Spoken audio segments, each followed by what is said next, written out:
सभी बच्चे बहुत अच्छे हैं। तो भाई आपका जो पाठ है धीरे धीरे आगे बढ़ता हुआ जा रहा है। जीवन की मौलिक इकाई जो कि है अध्याय 5 लेक्चर 3 आ गया है। 2 लेक्चर हम उसके कर चुके हैं, जहां पे हमने जाना था भाई कोशिका क्या है, कोशिका के प्रकार क्या थे। एक बार देख लेते ना, पिछली कक्षा में देखा क्या था हम लोगों ने। चलिए, तो इससे पहले वाली क्लास में बच्चों मैंने आपको बताया था कि जो कोशिका होती है वो कितने प्रकार से होती है। प्रकार जानने के बाद हमें पता लगा कि भाई कोशिका तो 2 प्रकार से होती है, एक होती है प्रोकैरियोटिक और दूसरी होती है यूकैरियोटिक। जहां पे हमने देखा भाई प्रोकैरियोटिक और यूकैरियोटिक दोनों में भी क्या था, अंतर था। क्या अंतर था भाई? अंगों का अंतर था। कुछ अंग यूकैरियोटिक कोशिका में थे जो प्रोकैरियोटिक कोशिका में नहीं थे, क्योंकि हमारी जो प्रोकैरियोटिक कोशिका थी वो कैसी थी? अविकसित कोशिका थी, यानी वहां पे सारे अंग नहीं थे। वहीं पे जो हमारी यूकैरियोटिक कोशिका थी, यहाँ पे तो सारे अंग ही उपस्थित थे जो एक कोशिका में होने चाहिए। तो इस तरीके से हमने अंतरों को जाना था। आज हम बढ़ेंगे आगे और देख लेते हैं अध्याय रूपरेखा कि भाई अगला हम इस पाठ में क्या पढ़ने वाले हैं। तो भाई देख लीजिए जल्दी से, कोशिका हम लोगों ने पढ़ लिया है, कोशिका के प्रकार हम लोगों ने जान लिए। आज हम जानेंगे कि ये कोशिका संगठन क्या है।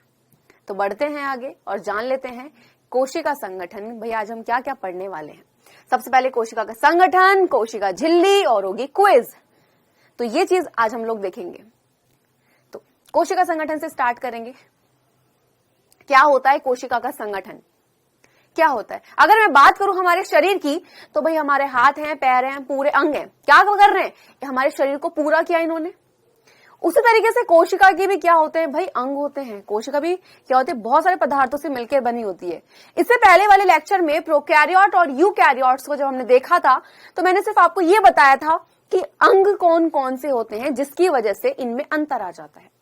आज आप देखोगे कि जो कोशिका है आखिर वो बनी किससे है, उसमें है क्या। अंग तो कोशिका के अंदर आ रहे हैं, लेकिन उससे पहले क्या होता है, कोशिका बनती कैसे? वो एक संगठित, यानी कोशिका के अंदर कौन सी चीज है जो एक कोशिका को बना रही है, पूरा उसको पूर्ण कर रही है। तो भाई कोशिका संगठन आपको याद हो तो बेटा मैंने एक शब्द आपको पढ़ाया था, ये शब्द याद आ रहा है, जीव द्रव्य। ये शब्द आपको याद आया, जीव द्रव्य आखिर क्या है? भाई पुरकिंजे वैज्ञानिक याद आए, जिन्होंने बताया था कि भाई जहां ही जीव द्रव्य होगा वही कोशिका जीवित होती है। और इस जीव द्रव्य में आपकी 3 चीजें आई थी। कौन कौन सी? सबसे पहले जब हमने देखा था भाई, सबसे बाहरी परत जो थी ये हमारी क्या कहलाई थी बच्चा? ये हमारी कहलाई थी कोशिका झिल्ली। ठीक है, क्या कहलाई थी? कोशिका झिल्ली, जिसको हम प्लाज्मा झिल्ली भी कह रहे थे। वहीं पे इसके अंदर भाई कुछ द्रव भी पड़ा हुआ था, इस तरीके से पूरे में, जैसे भाई कटोरी में पानी भरा होता है उस तरीके से ये मान लो ये बाहर वाली परत है और इसके अंदर पूरे में द्रव्य फैला हुआ है, जिसको हम कह देते हैं क्या? इस द्रव्य को हम कहते हैं कोशिका द्रव्य। ठीक बच्चा। अब तीसरी चीज जो हमने देखी थी, इसके अंदर देखा था एक बिंदु जैसी रचना। ये बिंदु जैसी रचना ये क्या थी भाई? ये था आपका क्या? तो बच्चों ये था आपका केंद्रक। और ये तीनों चीजें ही मिलके क्या बना रही थी? इस जीव द्रव्य को बना रही थी। ठीक है भाई, ये बात हो गई। तो ये जब कोशिका बनी कैसे? इन सब से। और कोशिका झिल्ली आज हम लोग देखने वाले हैं। कोशिका द्रव्य बता दो बेटा, ये वही द्रव्य जहां पे सारे के सारे वो कोशिका के अंग पड़े होते हैं और आपका होता है केंद्रक। ये तीनों मिलके बना देते हैं एक कोशिका को पूर्ण कर देते हैं। तो जानेंगे भाई सबसे पहले आज हम कि ये कोशिका झिल्ली क्या है। ठीक है, क्या दिखाया आपको? प्लाज्मा झिल्ली, कोशिका झिल्ली, प्लाज्मा मेम्ब्रेन। देखिए प्लाज्मा झिल्ली यानी प्लाज्मा मेम्ब्रेन, इसको हम क्या कह देते हैं? इसको हम कोशिका झिल्ली भी कह देते हैं। क्या कह देते हैं? कोशिका झिल्ली भी, यानी कि हम इसको बोल सकते हैं फिर भाई कोशिका क्या होती है? सेल होती है, तो हम इसको कह सकते हैं सेल मेम्ब्रेन। ठीक, सेल मेम्ब्रेन। तो याद रहेंगे ये दोनों नाम एक ही नाम है, कभी भी नामों को लेकर आपको कंफ्यूजन नहीं होनी चाहिए। होती क्या है भाई? अभी देखा हमने ये वाली जो परत है ये आपकी होती है क्या? कोशिका की कोशिका झिल्ली। देखना चाहोगे? ध्यान से देखिए, क्या है? केंद्रक है, बिंदु जैसी रचना दिख गई जो गाढ़े हरे रंग की है। इसके अंदर भाई कुछ पड़ा हुआ है, ये पूरे में यहाँ पे लिक्विड सा ये फैला हुआ है सारे में। अगर मैं बोलूं तो इसको हमने बोला क्या? साइटोप्लाज्म, यानी कि हिंदी में हम इसे बोलते हैं कोशिका द्रव्य। यहीं पे आपने देखा कि यहाँ लिखा हुआ है सेल मेम्ब्रेन, और अभी मैंने बताया है यानी कि कोशिका झिल्ली। ठीक है, कोशिका झिल्ली यानी कि सेल मेम्ब्रेन, प्लाज्मा झिल्ली भी कह देते हैं। और एक बात और कि आपकी जो कोशिका झिल्ली होती है यानी जो प्लाज्मा झिल्ली होती है, इसको कोशिका कला भी कह दिया जाता है। ठीक है, अब आप देख रहे हो ये बाहर वाली जो बिल्कुल ये वाली जो आउटलाइन जा रही है, एक बार इसको रब कर दूं, अब देखिएगा ध्यान से। ये वाली जो परत जाई बाहर वाली, ये आपकी कहलाई सेल मेम्ब्रेन। तो उसको देख के क्या लगा आपको? क्या मन में एक बात आई? कुछ लगा होगा कि भाई ये सबसे बाहर वाली है, तो बेटा ये क्या हो जाता है? तो कोशिका झिल्ली जो होती है बेटा, कोशिका की, किसकी बच्चा? कोशिका की सबसे बाहरी परत। ठीक है, सबसे बाहरी परत। बेटा कोई दिक्कत तो नहीं है यहाँ पे, क्योंकि मैं बोल रही हूं देखो ये परत होती है, इसके अंदर कोशिका द्रव्य होता है और वहां पे केंद्रक है, तो ये तो सबसे बाहरी परत ही हो गई। तो बेटा यहाँ पे कोशिका झिल्ली क्या होती है? कोशिका की सबसे बाहरी परत को हम लोग क्या कह देते हैं? हम लोग कह देते हैं कोशिका झिल्ली या प्लाज्मा झिल्ली। अब भाई ये परत है किसी ना किसी चीज से तो मिलकर बनी होगी। किससे मिलकर बनी थी? तो एक डायग्राम दिखाती हूँ, ध्यान से देखिएगा। ये आपको कुछ एक डायग्राम दिख रहा है यहाँ पे कि भाई आपको येलो कलर दिख रहा है, यानी पीला रंग, यहाँ पे बैंगनी है, पर्पल, और बेटा रेड कलर के कुछ आपको डॉट्स सी दिखाई दे रही है ना? बिल्कुल दाने जैसी रचना है, वो सारे में बॉल्स की तरह घूम रही है ऊपर नीचे। ये क्या है? तो येलो कलर वाला पार्ट है। सबसे पहले इसको जाने। तो बेटा मैं आपको एक चीज बता दूं, जो आपकी कोशिका होती है यानी कोशिका की कोशिका झिल्ली, ये किससे बनी होती है? प्रोटीन तथा लिपिड, इनसे मिलकर बनी होती है बच्चों। कौन? आपकी जो कोशिका झिल्ली है। अब आप बोलोगे मैम प्रोटीन और लिपिड क्या? तो मैं सबसे पहले यहां देखो, जो आपको ये येलो कलर का दिख रहा है, ये क्या है? ये आपका लिपिड। बीच वाला भाग आपका प्रोटीन और वापस से ऊपर क्या है? लिपिड है। आपको रेड कलर की बॉल्स दिख रही हैं जो उधर से उधर भाग रही है, ये क्या है? ये तो पॉइंट आपको आगे ही क्लियर होगा। अभी के लिए सिर्फ आपको इतना जानना है कि भाई यहाँ पे जो येलो और जो पर्पल है, ये है आपका क्या हो जाता है? ये पीला और बैंगनी रंग, यही आपका कहलाता है, ये आपका लिपिड, ये आपका प्रोटीन। इनसे मिलकर क्या बनती है? आपकी प्लाज्मा झिल्ली। आगे है एक डायग्राम और दिख गया हमें भाई। यहाँ पे देख रहे हो आप, यहाँ लिखा हुआ है प्रोटीन, यहाँ लिखा हुआ है लिपिड। ठीक है, ये बॉल सी जो दिख रही है ब्लू कलर वाली है ना, जो पीछे अभी डायग्राम में येलो कलर की दिख रही थी, ये आपकी लिपिड है। और आप देख रहे हो यहाँ पे प्रोटीन है। तो बेटा ये प्रोटीन और लिपिड ना, जो हमारी कोशिका झिल्ली होती है, कैसे रहते हैं उसके अंदर? रसगुल्ला सबने खाया है, शादी में सब गए हो है ना, वैसे भी खाया है। तो रसगुल्ला जब खाते हो सबसे पहले क्या देखते हो? कटोरी हुई, वो क्या करता है? सबसे पहले रसगुल्ले को देता है और थोड़ा उसमें रस देते हैं, यही होता है।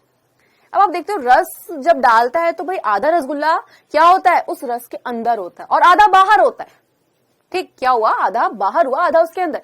उसी तरीके से कुछ प्लाज्मा झिल्ली में प्रोटीन और लिपिड भी ऐसी पड़े होते हैं कि भाई लिपिड तो क्या हो गया? उसका रस हो गया, और जो रसगुल्ला बाहर निकल रहा है थोड़ा सा, वो क्या है? उसकी प्रोटीन। इस तरीके से लिपिड और प्रोटीन कहाँ होते हैं? कोशिका झिल्ली में। यानी बेटा ये क्या बनाते हैं? जो आपकी कोशिका झिल्ली या प्लाज्मा झिल्ली है, इसको बनाते हैं।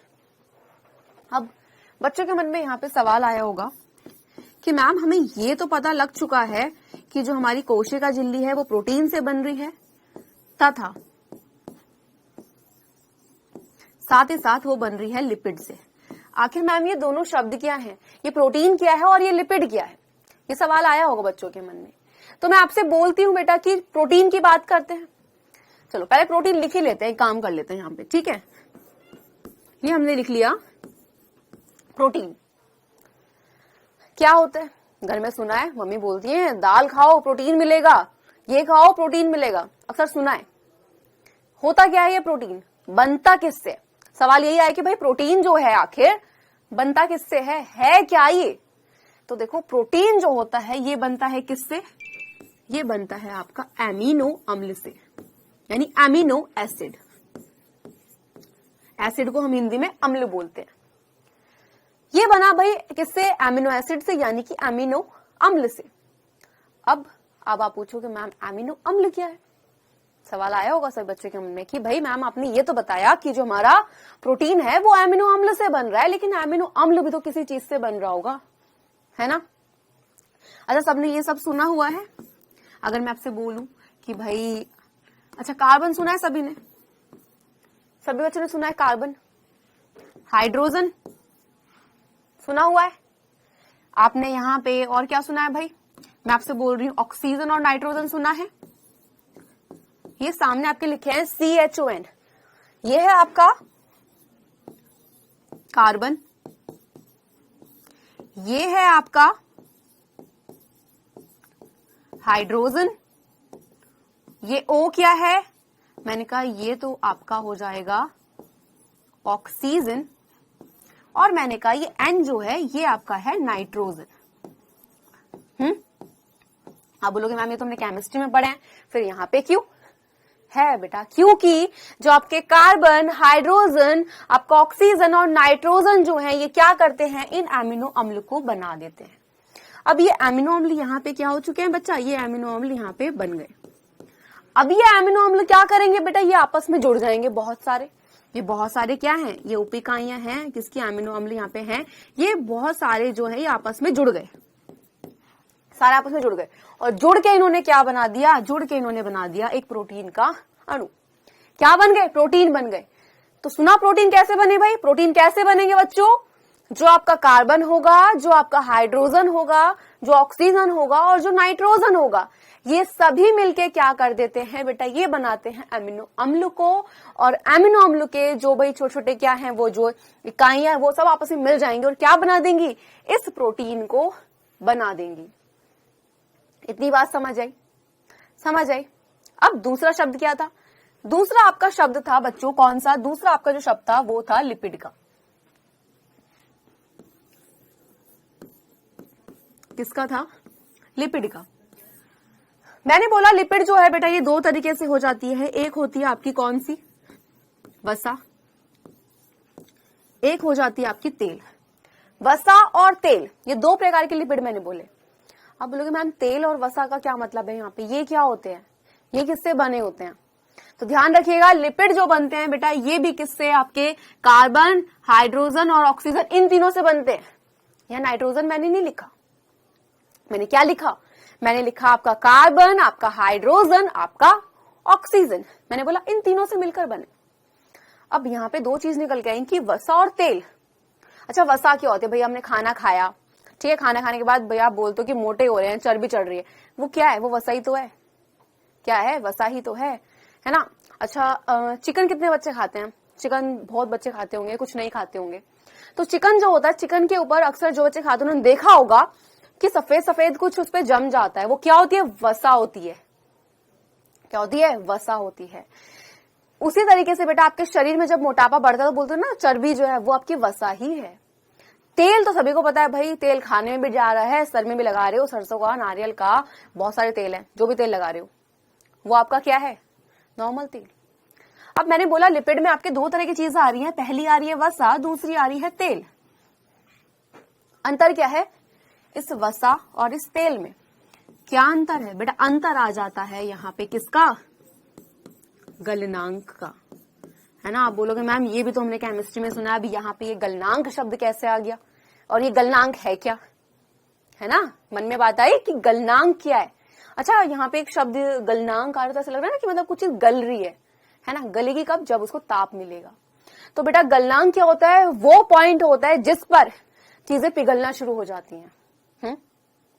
अब दो चीज रखी है आपके सामने, एक वसा रखी हुई है, एक तेल रखा हुआ है, ठीक? कमरे का ताप है भाई, हम इस कमरे में बैठे हुए हैं, एक क्या तेल वहां पे रखे ही पिघल जाएगा? तेल होता पिघला हुआ है, लेकिन जैसे आप उसको गर्म करोगे वो और पतला होता जाता है। उसी तरीके से वसा को और ज्यादा ताप चाहिए।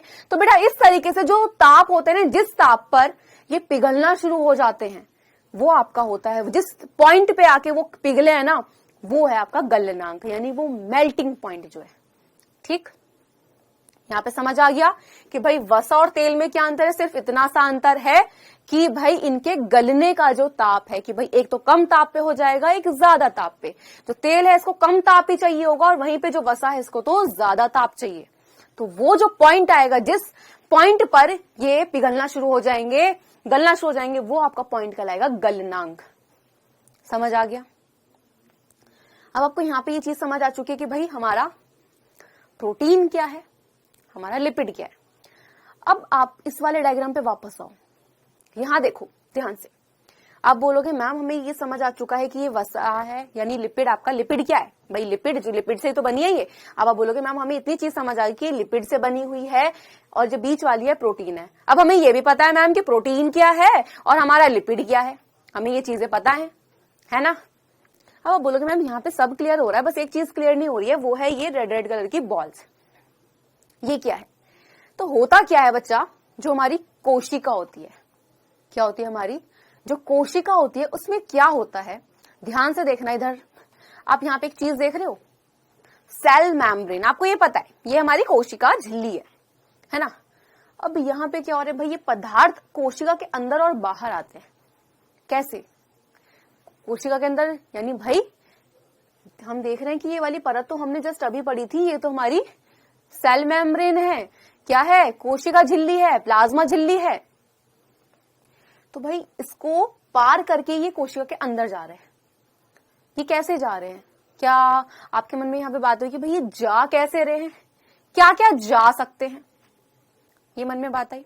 तो इसको यहाँ पे दूर करते हैं। और बेटा ये वाला पॉइंट बहुत ध्यान से समझिएगा। यहाँ पे क्या पॉइंट, एक चीज बताने वाली हूं बेटा। मैंने यहाँ पे ये एक पानी लिया, ये क्या है, इसमें मैंने थोड़ा पानी ले लिया, ठीक है।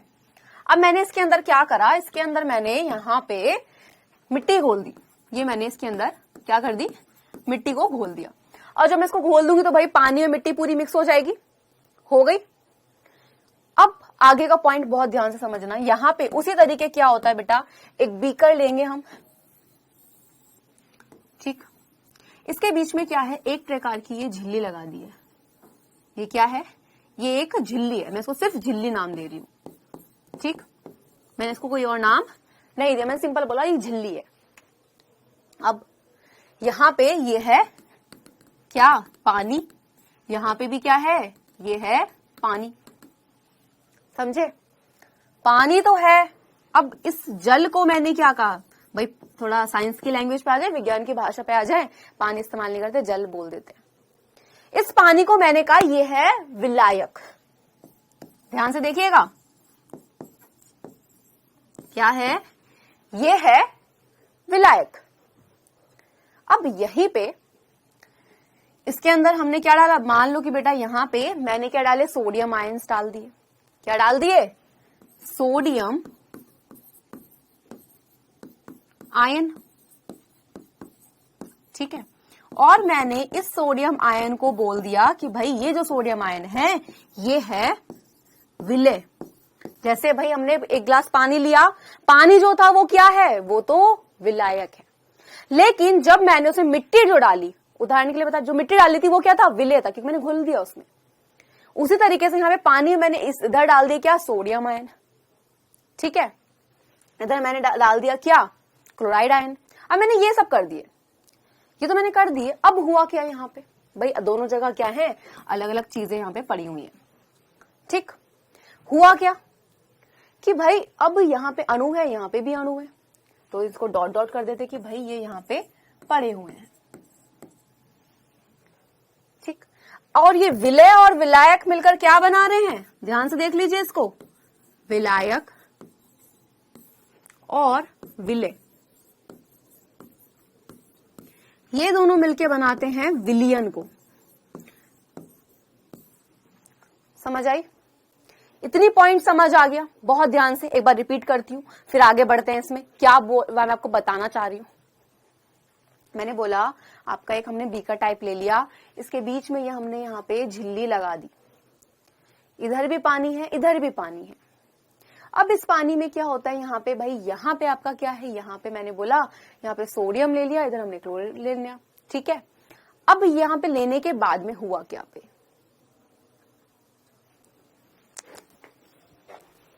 एक चीज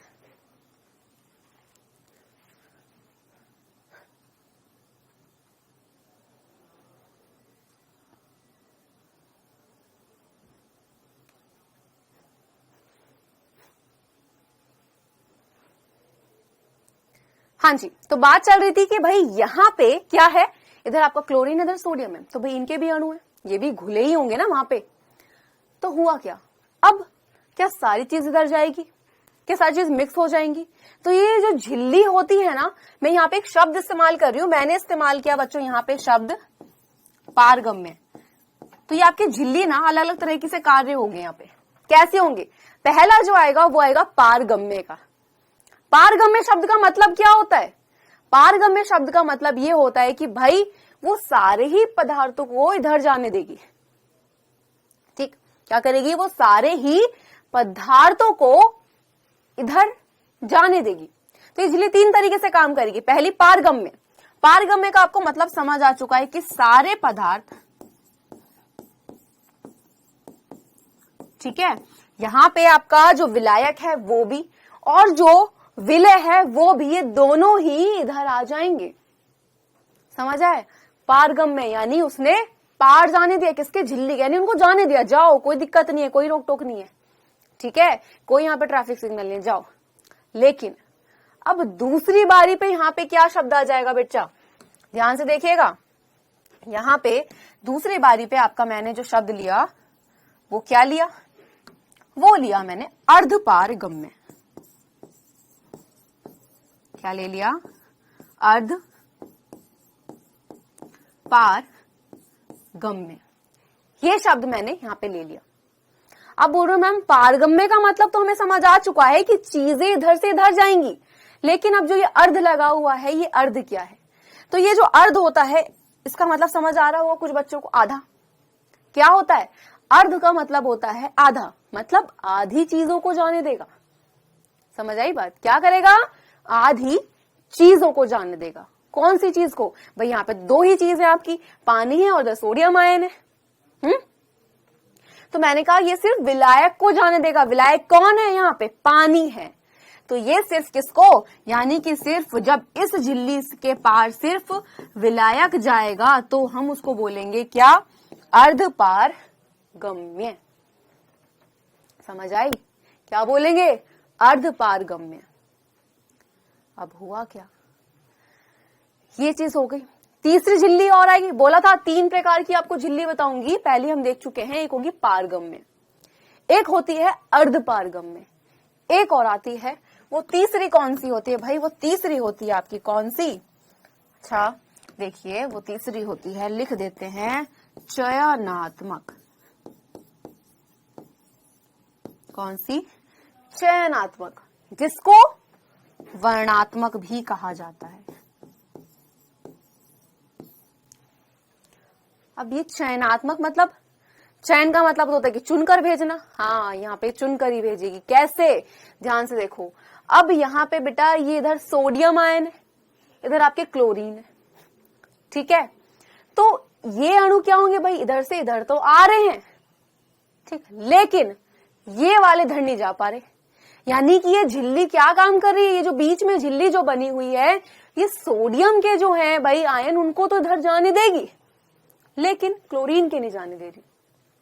इसीलिए इसको क्या बोलते हैं, इसलिए इसको बोला जाता है चयनात्मक या वर्णात्मक, क्योंकि ये सभी अणुओं को अपने आर पार जाने नहीं देती, कुछ चुने हुए क्या होते हैं जो आपके अणु होंगे उनको ही जाने देगी।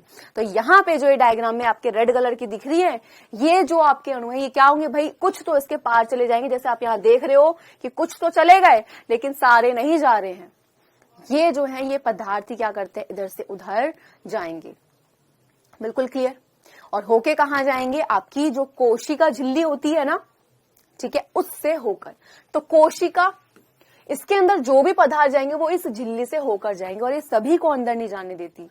और यहाँ पे सिर्फ याद रखना है, जब चयनात्मक होगी तो ये किस किस को, जो आपका क्या है विलेय है उसको प्लस अपने साथ किसको लेके जाएगी, विलायक को लेके जाएगी, इस यानी इस जल को लेके जाएगी, कुछ मात्रा इसकी लेके ही जाएगी। इसीलिए ये कुछ पदार्थों को ही अपने आर पार जाने देती है, इस कारण ही हम इसे क्या कह देते हैं, इस कारण ही हम इसे कह देते हैं भाई क्या, चयनात्मक या वर्णात्मक। और बेटा ये झिल्ली बहुत लचीली होती है, जैसे जेली होती है ना, जेली टॉफी सब खाए हैं, सबने खाई है बच्चा, तो वो जो जेली टॉफी है उसी तरीके से बहुत ज्यादा लचीली होती है। तो ये आपका जो है, ये तो आपने सिर्फ इतना जाना कि भाई प्लाज्मा झिल्ली जो होती है उसके अंदर कैसे जाएंगे पदार्थ, ये तो सिर्फ यहाँ पे झिल्ली की बात हुई है। अभी तो आपको ये और जानना है कि कोशिका के अंदर कैसे जाएंगे और क्या चीज जाएगी, ये तो अभी बाकी है ना। तो इसी चीज को हम कब देखेंगे, इस चीज को, यानी कोशिका के अंदर जो अणुओं की गति होगी वो कैसी होगी। ये चीज तो सिर्फ अभी ये कह सकते हैं तो सिर्फ ट्रेलर था, पिक्चर तो अभी बाकी है कि भाई हमें कोशिका के अंदर की चीजों को देखना है, वहां कैसे आएंगी और जाएंगी।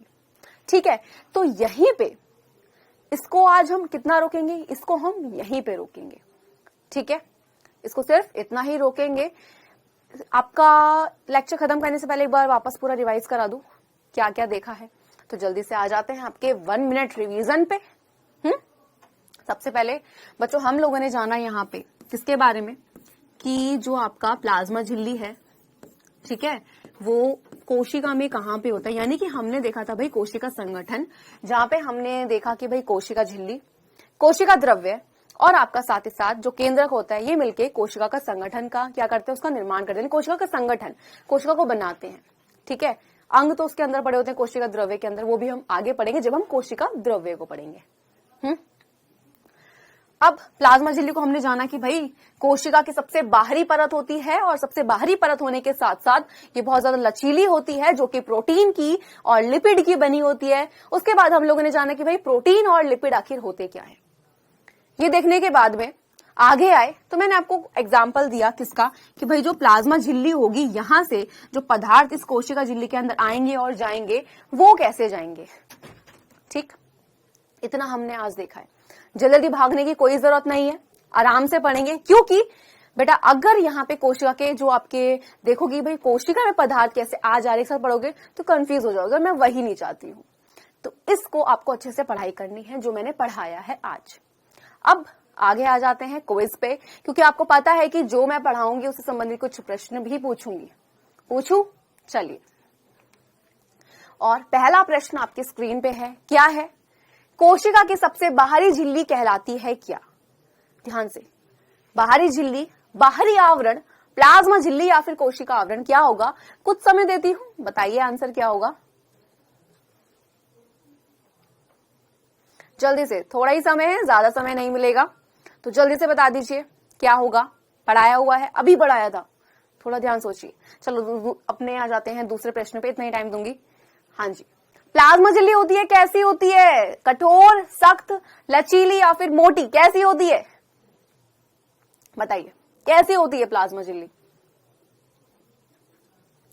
थोड़ा सा मैं बस थोड़ा सा, फिर आ जाएंगे पहले वाले पे, जल्दी से।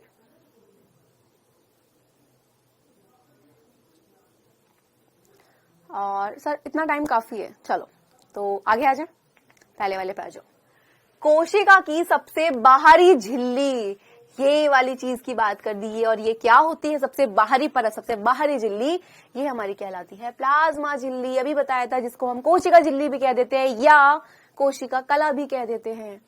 बाहरी झिल्ली कह दोगे, नहीं भाई बाहरी झिल्ली तो आपको नाम ही उसी का तो नाम पूछा है।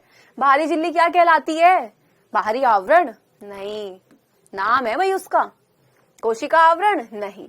बच्चा आंसर हो जाएगा आपका ऑप्शन नंबर 3। अगले प्रश्न पे आइए, प्लाज्मा झिल्ली होती है कैसी। तो मैंने बताया कि भाई प्लाज्मा झिल्ली होती है लचीली, बहुत जेली जैसी, है ना। तो क्या कठोर कहेंगे आप इसे, नहीं। क्या आप इसे सख्त कहेंगे, नहीं मैम। नेक्स्ट, लचीली बिल्कुल राइट है, मोटी भी नहीं। आंसर क्या हो जाता है, आपका आंसर हो जाता है ऑप्शन नंबर 3। तो ये कुछ प्रश्न मैंने पूछे, आगे आ जाए। होमवर्क दे देते हैं जल्दी से, और देख लेते हैं बेटा, कुछ प्रश्न दे रही हूँ आपके होमवर्क के लिए, जो पढ़ाया है उसी में से है। पहला प्रश्न, प्लाज्मा झिल्ली को वर्णात्मक पारगम्य झिल्ली क्यों कहा जाता है? दूसरा प्रश्न, कोशिका कला की संरचना क्या है? यदि प्लाज्मा झिल्ली फट जाए या टूट जाए तो क्या होगा? ध्यान सोचना, क्या होगा? प्लाज्मा झिल्ली के मुख्य कार्य बताइए और प्लाज्मा झिल्ली किससे बनी होती है? ये कुछ प्रश्न है जो मैं आपको दे रही हूं होमवर्क के लिए, तो करके आइएगा। अभी ये आपका जो प्लाज्मा झिल्ली है, कोशिका झिल्ली है, यहाँ पे आज आपने सिर्फ इतना ही जाना है कि भाई आखिर ये है क्या। अगली कक्षा में आप जानो कि भाई कोशिका के अंदर पदार्थों की गति कैसे हो रही है, जहां पे आप देखेंगे किस किस को, विसरण और परासरण को। ठीक है, तो मिलते हैं नेक्स्ट लेक्चर में। उम्मीद करती सभी को बहुत अच्छे से समझ आया है। Thank you.